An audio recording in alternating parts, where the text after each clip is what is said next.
ఒక అమ్మ అనేటువంటి పాఠంలో వచ్చేసి భాషను గురించి తెలుసుకుందాము. ఇక్కడ క్రింది పదాలను చదవండి. చూడండి, కలము, శంఖం, గంట, గంటం, చలం, పించం, జలం, జషం, కటకం, కంఠం, డమరు, డంక, తబల, కథ, దయ, ధర, పలక, పలం, బండ, భజన.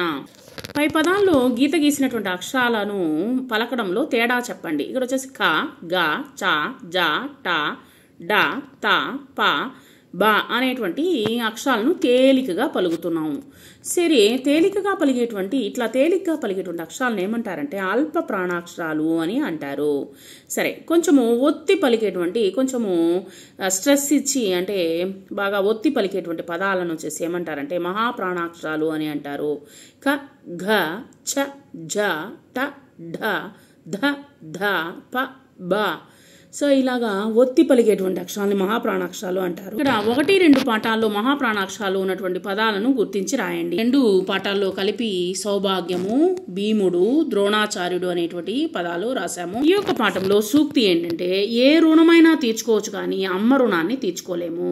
కాబట్టి అమ్మ మనకు దైవముతో సమానము. అమ్మను మించినటువంటి దైవము లేనే లేదు. మహాత్మా జ్యోతిరావు పూలే అనేటువంటి వ్యక్తి రాశారనమాట.